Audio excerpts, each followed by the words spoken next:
Yeah, okay. Actually, this is probably a good point to ask you about Mississippi Hill Country because I we don't hear Yeah, this DJ'd a lot, and yeah, I think I've heard basically from musicians I've heard you play Going Down South, and I've heard another friend of ours, Stefano Ronchi, playing Skinny Woman, Hmm.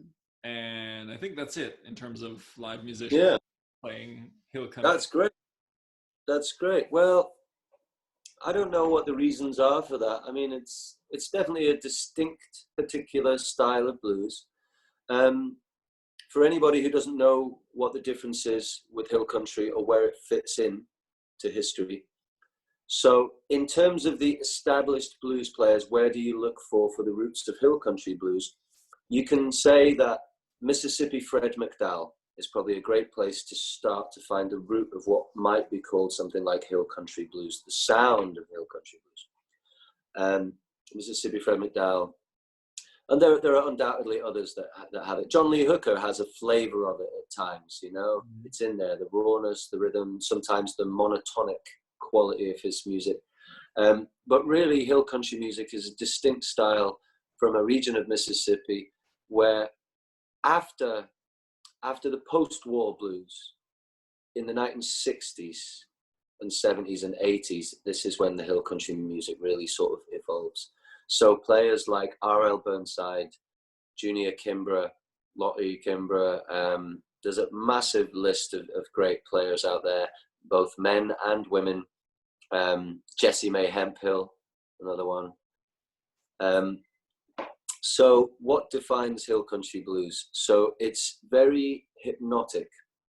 It's a very hypnotic style of music. It often eschews the typical blues 1-4-5 chord progression and will just stick with the one chord.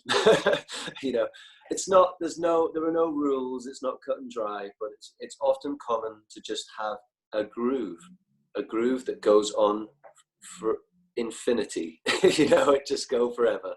And in that respect, it sort of has that flavor of African folk forms where you have instruments that were not designed as complex melodic instruments. They were designed to play simple melodies, but with rhythms. It's much more emphasis on the groove and the rhythm of the piece as opposed to technical variation, melodic harmony, and all of that.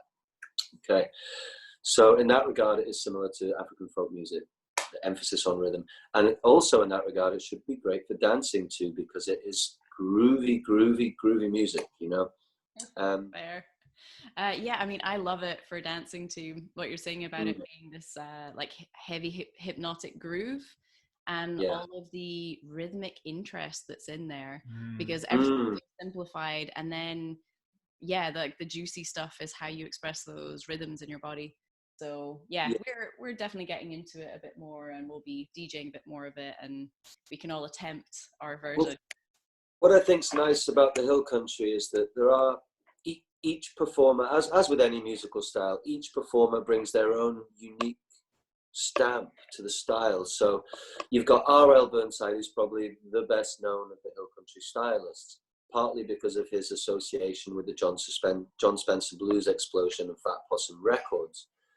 However, Junior Kimbrough, who is probably, you know, if you're a fan of the early Black Keys records, then you'll know that there was no Black Keys without Junior Kimbrough.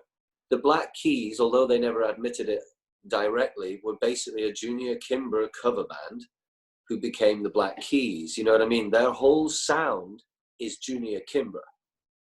It's all there. And Junior Kimbrough has an amazingly deep, strange sound. Nobody sounds like him. And by all accounts, he did not venture out of his home community. He was not a traveler. He was not exposed to outside influence. He was not interested in that stuff. He had his own juke joint and he played his music in his own juke joint, in his own style.